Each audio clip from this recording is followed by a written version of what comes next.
Au sommaire de ce journal, assurance, les actionnaires de la SICARE, compagnie commune de réassurance des États membres de la CIMA, se félicitent du bilan comptable.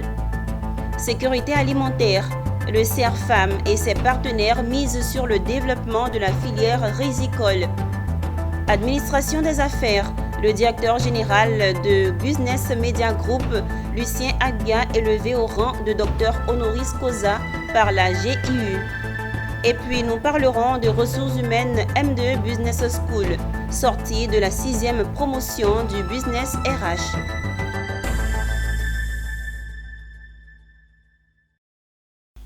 Madame, Monsieur, merci de nous rejoindre pour l'actualité sur Business 24 Africa. Ouvrons ce journal avec le secteur de l'assurance. Apprécier les arrêtés de compte et formuler des recommandations pour l'exercice à venir. C'est à cet exercice que se sont livrés les actionnaires de la SICARE, compagnie commune de réassurance des États membres de la Conférence interafricaine des marchés d'assurance. C'était au Sofitel Hôtel Ivoire d'Abidjan et ce à l'occasion de la 42e Assemblée générale ordinaire des actionnaires. Issa Badini et Marissi Seri. Après le conseil d'administration, c'est le tour des actionnaires de parcourir le bilan comptable de la SICARE, histoire d'apprécier la gestion de la direction générale. Et tout comme le conseil, les 12 pays membres et les autres actionnaires dans cette salle donnaient aussi leur quitus à Karim Diarra-Souba et à ses hommes pour ce qui concerne le bilan comptable 2023. Ce qui nous a poussé à donner notre satisfaction, c'est la qualité des résultats. La société a atteint un chiffre d'affaires de près de 118 milliards et surtout en termes de résultats a passé le cap psychologique de 10 milliards de résultats nets après impôt. Ce qui pour l'actionnaire que je suis est évidemment important. SICARE a toujours présenté de très bons dossiers et puis on est fiers de cette organisation. Et nous sommes fiers d'être aussi membres. Une confiance renouvelée qui ragaillardit les dirigeants de la SICARE. Les travaux se sont bien déroulés, les échanges ont été fructueux en toute convivialité, avec des contributions pertinentes venant des actionnaires que le conseil d'administration va prendre en compte en temps opportun. Il y a une grande satisfaction parce que simplement nous avons eu ces résultats, ces chiffres d'affaires. Le commissaire aux comptes a donné son avis et l'Assemblée générale a validé toutes nos propositions.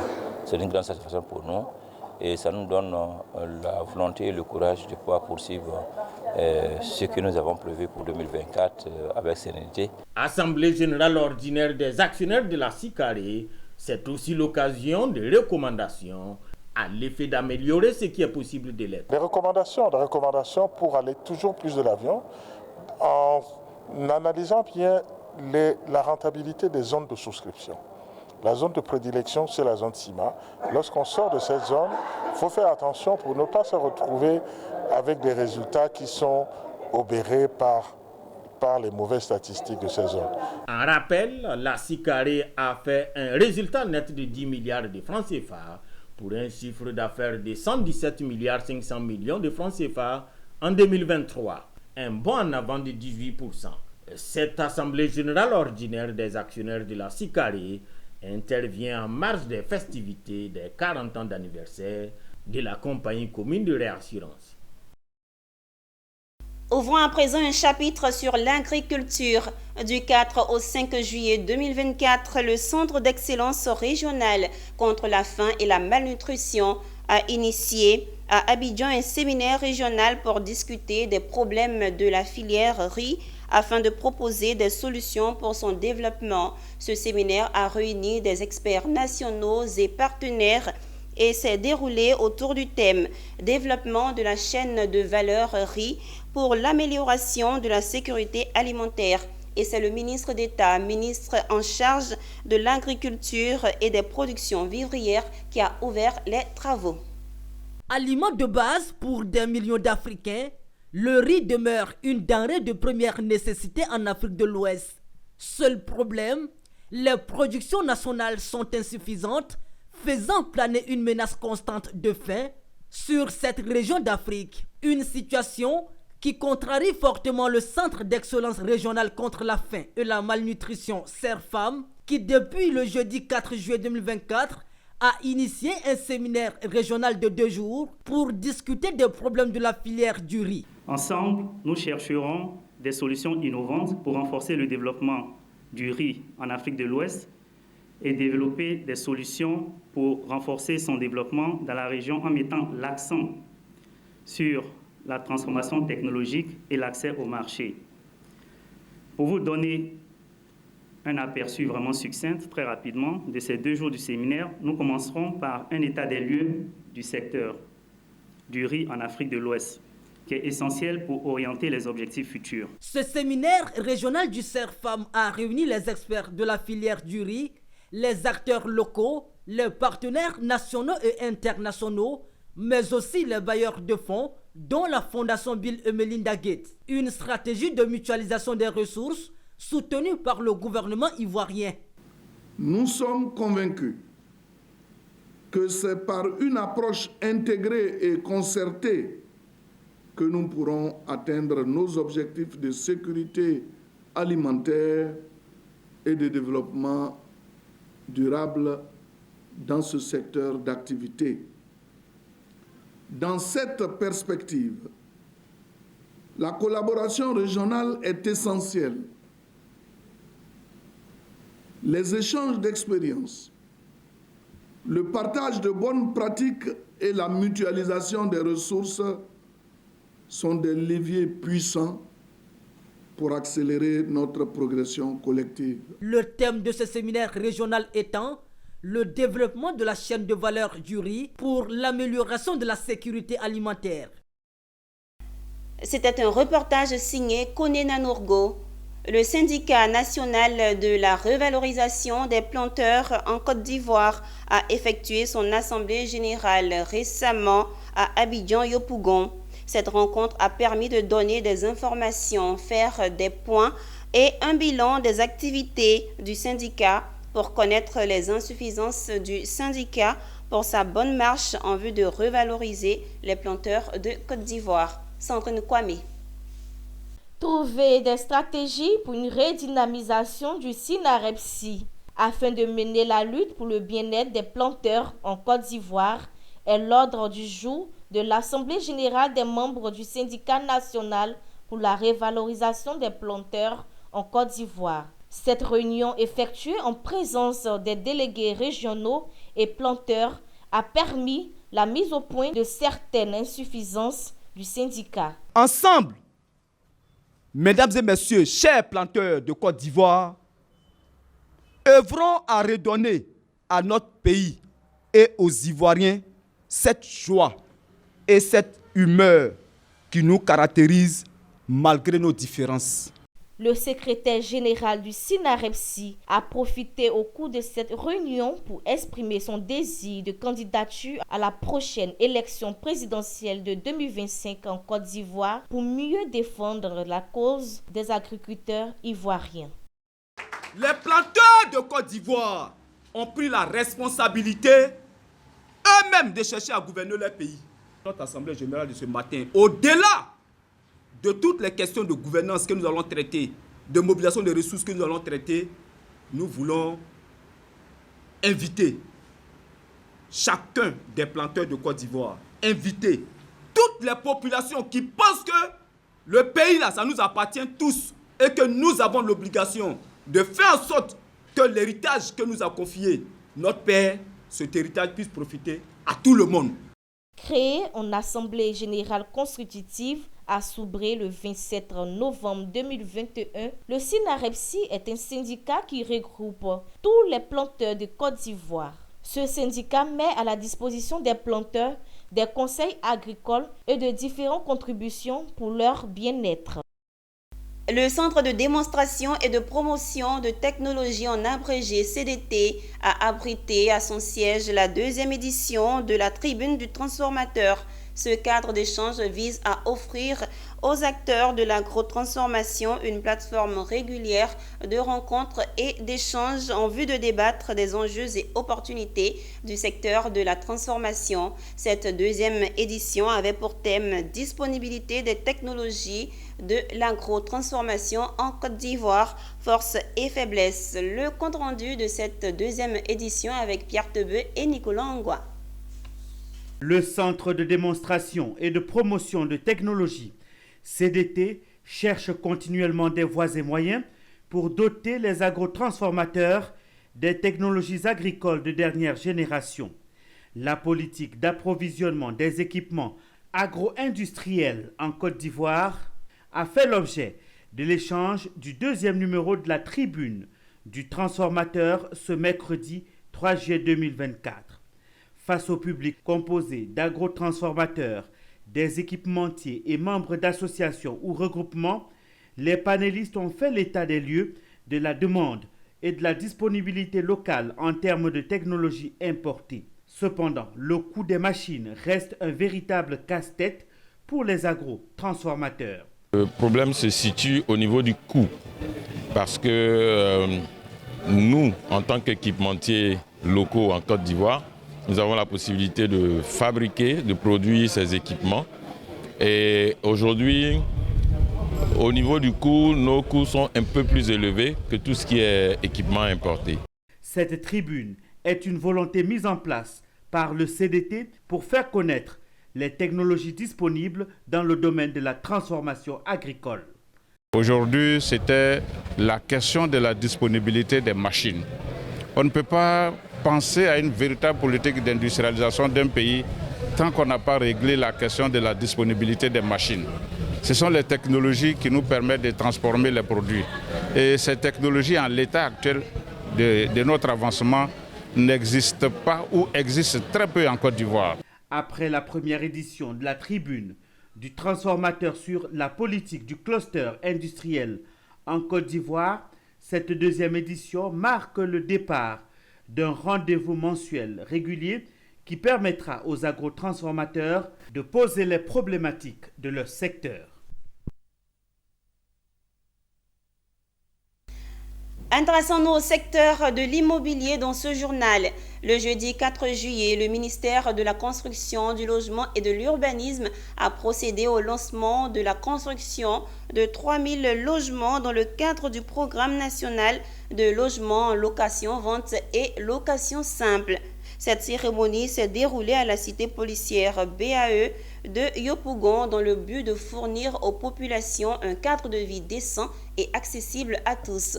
Michel Brou et Ezekiel Siri. La cité policière de la BAE à Yopougon va marquer le point de départ de la construction de 3000 logements sociaux du programme présidentiel de construction de logements sociaux et économiques estimé à 43 milliards de francs CFA. Ce projet vient répondre aux besoins croissants en logement et abordables au profit des populations. Les autorités locales, gouvernementales et forces vives de la municipalité sont venus communier à cette occasion. La construction de ces logements et leur mise à disposition des populations, comme je l'ai dit tantôt, dont font partie intégrante les fonctionnaires de police, répond à un triple besoin. Un besoin opérationnel, un besoin financier et un besoin administratif en ce qui concerne la police nationale. Le premier responsable du projet et le chef du gouvernement ont rappelé l'importance de ces infrastructures et les cibles visées par le projet. Je voudrais rassurer les uns et les autres que des mesures sont prévues pour la gestion des copropriétés dans ce programme, afin d'assurer à long terme la préservation des constructions et le confort des habitants.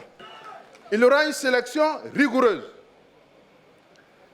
Mais quelles sont les catégories de personnes qui vont être logées? Personne ne sera exclu. Il y aura les chauffeurs de minicar, que nous appelons Baka. Il y aura les apprentis Baka. Il suffit qu'ils payent leur maison. Il y aura les commerçantes, nos mamans, qui vendent les vivriers dans les marchés. Il y aura toutes les catégories d'agents, d'Ivoiriens, de travailleurs et de non-travailleurs. Le programme national de logement en location-vente et location simple bénéficie du concours de la Banque arabe de développement économique en Afrique pour un montant de 43 milliards de francs CFA avec une durée de remboursement de 25 ans, dont 5 de différés et un taux d'intérêt de 2,5% l'année. La cérémonie de lancement de ce projet s'est achevée par la remise symbolique de matériel de salubrité aux syndicats. Un regard dans l'univers de l'administration des affaires. Lucien Agbia, directeur général de Business Media Group, fait désormais partie des rares personnalités qui ont atteint le titre tant convoité de docteur honoris causa. Il a été élevé à ce rang par l'université américaine Glory International à Abidjan pour son impact sur le domaine de l'administration des affaires. Cette distinction, le fondateur de Business Media Group l'a partagée avec deux autres personnalités du Congo-Brazzaville. Konena Norgo et Doumbia Ayuba étaient témoins de cette distinction. Avec une parfaite connaissance du secteur privé ivoirien et africain. Ils fondent il y a plus de 22 ans un magazine appelé PME Magazine, le premier magazine économique ivoirien. Lucien Agbia, honoré par l'université américaine Glory International. Entre ses mains, son diplôme de docteur honoris causa dans le domaine de l'administration des affaires. Cette distinction honorifique lui a été décernée le samedi 28 juin 2024 à Abidjan pour son influence, ses réalisations et son impact significatif dans son domaine d'activité, l'administration des affaires. Il y a des recherches qui sont faites et il y a la proposition du président Afrique qui est issue. Il y a le comité scientifique qui font des recherches là-dessus. Et après cela, il y a la validation du bureau international. En ce qui concerne M. Lucien Agbia, en ce qui concerne l'innovation qu'il a eu à porter au sein de la nation par la télé Business 24 et aussi par la presse et dans le monde des affaires et tout ça, qui est aujourd'hui un exemple, qui est aujourd'hui un modèle, qui est aujourd'hui une inspiration pour la nouvelle génération en ce qui concerne le domaine business qui est affaires. Donc c'est tout cela qui c'est-à-dire le travail qu'il a eu à bas sur le terrain, c'est tout cela qui ont valu à ce prix-là qu'il a eu à obtenir cette distinction. Si tant est que le doctorat honoris causa est décerné aux personnalités qui ont impacté leur domaine d'activité, Lucien Agbia l'a donc mérité au regard de son parcours. Fondateur de Business Media Group, une entreprise de presse, de communication et de promotion économique, il a exercé pendant près de 10 ans les fonctions de directeur administratif et financier de la compagnie d'édition SEDA. En plus d'une longue expérience d'auditeur financier dans des cabinets de réputation internationale comme Deloitte ou KPMG, Lucien Agbia est diplômé de l'ESCA d'Abidjan et de l'Institut du droit des affaires internationales de Paris, ainsi que du centre de formation du BIT de Turin en Italie. Il fait également partie de la première promotion de l'AMP de la M2 Business School, dont il est aujourd'hui membre du corps professoral. Une riche expérience dont les leçons peuvent servir le monde de l'administration des affaires. Le conseil qu'on peut donner, c'est de travailler avec sérieux et de travailler avec humilité et surtout de poser des actes. Nous sommes dans un monde qui est tellement en mouvement, mais qui a besoin d'actes. Les discours aujourd'hui ne sont pas toujours les seuls éléments. Il faut poser des actes si on veut changer le monde. Si on veut que le monde bouge positivement, il faut prendre des initiatives, voyez-vous. Et ça, c'est le conseil que je peux donner dans un premier temps. On a besoin de leaders pour conduire la société, pour conduire les entreprises, pour lutter contre le dérèglement climatique, pour lutter contre pas mal de choses. Il faut prendre des initiatives. Il ne faut pas uniquement bavarder, il faut prendre des initiatives, poser des actes, des actions qui restent. Ce sont les actes qui impactent. Ce titre honorifique du doctorat honoris causa de l'Université Glory International Lucien Aguiar le partage avec 2 autres récipiendaires du Congo-Brazzaville, tous avec des parcours élogieux et impactants dans le domaine du management des organisations et de l'économie. Nous avons été très honorés par Glory International University pour avoir fait de nous, pour nous avoir gratifié de la distinction très prestigieuse de Dr Honoris Causa. Depuis notre enfance, on a toujours vu que Dr Honoris Causa, c'était les chefs d'État, c'était les ministres, c'était, je dirais, les grands de ce monde. Mais aujourd'hui, me retrouver dans cette position, c'est-à-dire c'est comme une alerte pour dire le travail qu'on a abattu et qu'on continue d'abattre nous a hissé à un certain niveau aujourd'hui des leaders, de responsabilité et ce qui entraîne obligatoirement de plus grandes responsabilités. Créé en 1918, le titre de docteur honoris causa est l'une des plus prestigieuses distinctions décernées par les universités pour honorer des personnalités en raison de services éminents rendus dans un domaine donné. Quant à la Glory International University, elle a été créée en 1990. Université américaine basée en Californie, elle fonctionne comme une université à distance et transfrontalière. Depuis sa création, la Glory International University a adopté des modèles éducatifs uniques, notamment l'apprentissage virtuel, l'apprentissage indépendant guidé et la combinaison du mentorat à distance avec des cours et séminaires résidentiels. Elle forme dans plusieurs disciplines, notamment la théologie, les sciences agricoles, les sciences de la santé et les sciences économiques et de gestion. Parlons toujours de distinction. La 3e session 2024 M2 Business School a vu la sortie de sa 6e promotion. Ils sont au total 25 impétrants désormais certifiés du programme RH Business Partner. L'objectif de ce programme est d'aider les professionnels des ressources humaines à renforcer leur leadership afin de dynamiser leur entreprise. Après 5 mois de renforcement de capacité, ces dirigeants et cadres venus de divers horizons sont aptes à apporter le changement au sein de leur entreprise. Suivez. C'est un moment intense de témoignages divers qu'ont partagé les nouveaux certifiés du M2 Business School à la réception de leur certificat de fin de formation. La fierté et la joie se lisaient sur le visage des parents, amis et connaissances et surtout des ex-impétrants après 5 mois d'apprentissage et de dur labeur. Le programme HR Business School Partner est un programme intensif qui permet aux gestionnaires des ressources humaines de se démarquer de la masse et devenir de véritables partenaires stratégiques pour leurs organisations. Nos rencontres nous ont permis de nous enrichir mutuellement de nos expériences et de partager en continu, malgré la diversité de nos provenances, Togo, Bénin, Burkina, Congo, pour Francis. Nous sommes devenus une famille, un ensemble de maillons qui forment une seule chaîne, un seul système. Je dirais que tout l'honneur a été pour moi de participer à ce parcours HR Business Partner avec MDE. C'est un parcours qui a été très riche en enseignement et il nous a été donné l'opportunité d'acquérir beaucoup d'outils.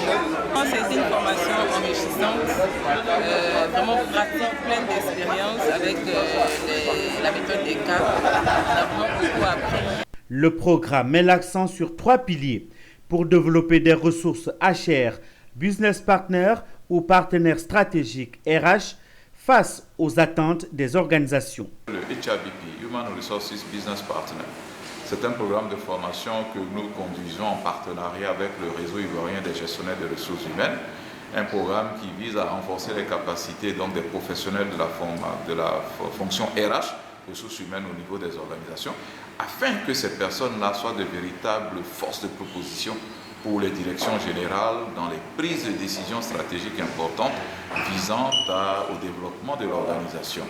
Donc nous avons porté sur les fonds baptismaux aujourd'hui la 6e promotion du programme. La formation a porté entre autres sur le modèle organisationnelle et la motivation, la fonction HR, Business Partner et la gestion stratégique des ressources humaines. Par ailleurs, les nouveaux certifiés ont témoigné de l'impact de l'environnement, de la chaleur humaine des formateurs et leur rigueur dans le travail, sans omettre la solidarité entre impétrants. Parlons développement personnel. 20 étudiants ont reçu leur certificat de fin de formation à l'université Félix Houphouët-Boigny. Il s'agit des étudiants en fin de formation en leadership et développement personnel. Après 4 jours de formation, ces diplômés sont donc prêts à entamer leur carrière professionnelle. Eunice Bogou et Richard Akeke nous en parlent.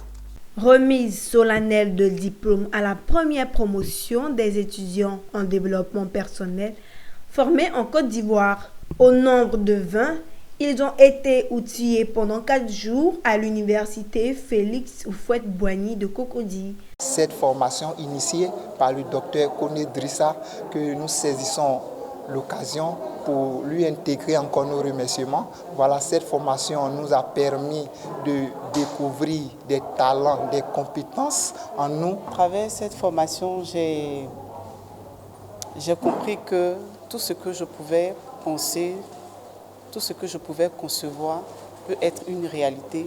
La première promotion des étudiants en développement personnel a été exhortée au travail bien fait et à la persévérance. Je leur ai simplement dit que il ne faut pas être défaitiste dans la vie. Il ne faut pas être défaitiste et il faut toujours aller de l'avant. Quelle que soit l'adversité, il faut avancer. Parce que c'est quand il y a adversité qu'on se surpasse pour pouvoir avancer.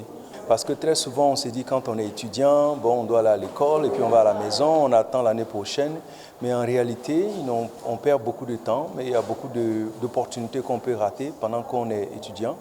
Alors nous les avons aidés à voir ce qu'on appelle à créer un projet, à avoir une vision claire de leur projet, à créer des stratégies, un plan d'action qu'ils doivent suivre, à mieux gérer leur temps. Efficacité, dynamisme et courage doivent être les maîtres mots de cette première promotion des étudiants en développement personnel. Nous poursuivons cette édition dans le secteur du cinéma et la digitalisation. Le groupe Ivoire Phoenix a lancé officiellement son application numérique dénommée Ikeflix, une plateforme de promotion vidéo axée sur la diffusion de contenus africains. Une plateforme qui offrira un accès facile et global à une variété de films, séries, documentaires et programmes originaux célébrant la richesse de la culture du continent africain. Le récit de Philippe Zabo. L'objectif est noble, devenir le but principal du divertissement numérique en Afrique, en offrant un abonnement accessible à toutes les bourses et un accès à une diversité de contenus cinématographiques africains. Tel est le but de Ikeflix, la plateforme de streaming 100% africaine. Aujourd'hui, nous sommes là pour le lancement d'Ikeflix, pour dire au monde, dire à l'Afrique d'abord, aux Ivoiriens, à l'Africain et au monde qu'aujourd'hui, il y a une technologie innovante qui est sur place, qui s'appelle Ikeflix, qui est une plateforme de streaming qui est spécialement dédiée aux films africains. Qu'est-ce qui gagne avec Ikeflix ? Disons, ce qui gagne déjà avec Ikeflix, c'est l'africanisme déjà. Ikeflix est un pur produit africain. Vous voyez, la majorité de mes collaborateurs sont jeunes, c'est des jeunes africains qui se sont mis au pur récent pour pouvoir développer Ikeflix. En deux, ce qui gagne, il y a la notoriété qu'ils vont obtenir à travers Ikeflix. Donc disons, c'est la promotion à travers l'Afrique et à travers l'international. Pour son lancement, Ikeflix a eu le soutien de comédiens ivoiriens partenaires du projet. Ils ont animé un panel sur le thème « Comment promouvoir le cinéma à travers les nouvelles technologies ». Pour eux, Ikeflix est une piste de solution. Aujourd'hui, on parle de Ivoire Phoenix. Ivoire Phoenix est une structure qui vient d'arriver, qui a décidé par exemple d'aider, moi je dis aider, puisque c'est un accompagnement, aider à promouvoir et à vendre nos différentes séries, nos idées, voilà, à l'extérieur même de la Côte d'Ivoire. Ikeflix est une plateforme de promotion et de diffusion. Son lancement a donné droit à une démonstration. Elle existe en 2 versions. Une pour les mobiles, accessible sur Google et Apple Store, et une version TV. L'Agence universitaire de la francophonie AUF Côte d'Ivoire, en collaboration avec Impact Lab UNESCO, a organisé à son siège au sein de l'Université d'Abidjan une journée carrière sur la gestion de projets. Une journée qui consiste à sensibiliser les étudiants sur les opportunités de carrière dans le domaine de la gestion de projets. Cette rencontre a permis à quelques entreprises partenaires de présenter leurs offres et s'entretenir avec les participants sur les débouchés. Le compte rendu de Pierre Tebeu et Ézéchiel Siri. Ils sont venus à cette rencontre ce jeudi 4 juillet avec à l'idée de lever toutes les équivoques sur une question lancinante qui jusque-là taraudait leur esprit, la question de la gestion de projet. Une question qui a fait l'objet d'échanges lors de cette première journée carrière organisée par l'Agence universitaire de la francophonie de Côte d'Ivoire, AUF, et ses partenaires. Certains étudiants sortent des universités sans réelle connaissance sur la question, et c'est pour leur permettre d'être en contact avec la vie en entreprise que l'AUF et ses partenaires ont initié cette journée carrière. C'est plus pour faciliter ce volet employabilité et insertion. Il leur permet d'avoir des compétences transversales et surtout que nous mettons le réseautage au cœur de nos stratégies et comment est-ce qu'on établit le contact ou le lien, si vous voulez, entre l'entreprise et les étudiants. La gestion de projet ou le management de projet consiste à organiser le déroulement d'un projet de A à Z, de sa phase de conception à sa phase finale. Cette tribune qui a réuni étudiants, jeunes en quête d'emploi ou jeunes diplômés et les panélistes, tous des experts en gestion de projet, a permis d'échanger sur cette problématique. Aujourd'hui, puisqu'on parle de gestion des projets, ce qui est très demandé, c'est surtout des chefs de projet. Parce que j'ai eu à le dire, ce qu'est l'expertise comptable ou l'expert comptable pour une entreprise par rapport à sa comptabilité et sa finance, c'est ce qu'est le chef de projet pour toute organisation par rapport à la réalisation de sa stratégie. Il est important d'avoir des connaissances et des compétences en gestion des projets. J'allais dire, le monde, c'est les projets. L'avenir, c'est les projets. Vous n'avez qu'à regarder notre pays. On a des chantiers un peu partout. Des voies qui s'ouvrent, des stades qui sont construits, c'est des projets. Il est donc important d'avoir des compétences et des connaissances dans la gestion des projets. La gestion de projet ou le management de projet est une étape importante dans la réussite de la carrière professionnelle. Rappelons que l'AUF Côte d'Ivoire est un réseau de 28 universités partenaires. Soukro, capitale politique de Côte d'Ivoire, le ministre de l'Enseignement supérieur et de la Recherche scientifique, professeur Adama Diawara, a lancé les travaux de construction d'une nouvelle cité dortoir à l'Institut national polytechnique Houphouët-Boigny et d'un laboratoire de classe mondiale dédié à l'économie circulaire nommé Laboratoire central de l'innovation, un projet du Centre d'excellence africain pour la valorisation des déchets en produits à haute valeur ajoutée. Le reportage de Charles Kouakou est commenté par Pierre Tebeu. Il est nécessaire de bâtir cette troisième résidence universitaire, cité de l'INPHB, d'une capacité de 101 chambres à lit double, soit une capacité d'accueil de 1194 lits. La cité sera bâtie sur un espace de 9 hectares et comprendra 6 blocs de résidence. C'est qu'il s'agit de cérémonies de pause suivies d'actes concrets. C'est le cas aujourd'hui puisque nous avons été poussés par les prestataires, les entreprises, pour démarrer rapidement cette cérémonie puisque les entreprises sont déjà prêtes à démarrer les travaux. La construction de cette nouvelle résidence universitaire est soutenue par des partenaires, notamment grâce à un prêt souverain de l'État de Côte d'Ivoire et à l'Agence française de développement. Nous sommes très fiers à l'Agence française de développement de contribuer modestement à cet effort à travers les projets financés sur le C2D, contrat de désendettement développement, et également de 2 prêts souverains octroyés récemment.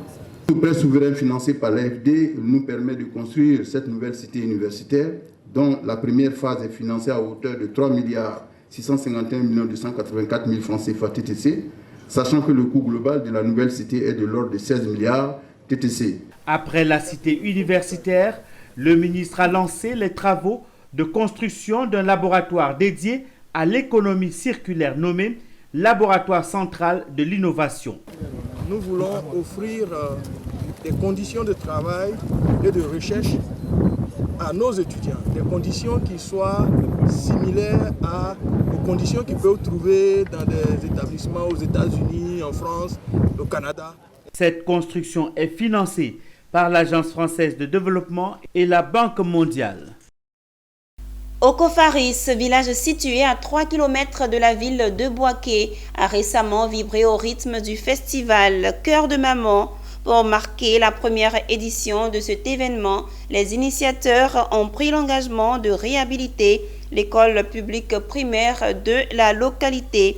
Le lancement des travaux de rénovation s'est fait en présence de notre correspondant régional Emmanuel Bonzo. Pour la première édition du festival Cœur de Maman, les promoteurs ont posé un acte fort, à savoir le lancement des travaux de réhabilitation de l'école primaire du village d'Okofaris. Ce projet de rénovation de l'établissement scolaire constitue le volet social du festival. Les travaux, d'un coût de 30 millions de francs CFA, vont porter sur les salles de classe et sur le logement des enseignants. À chaque édition, nous allons poser un acte.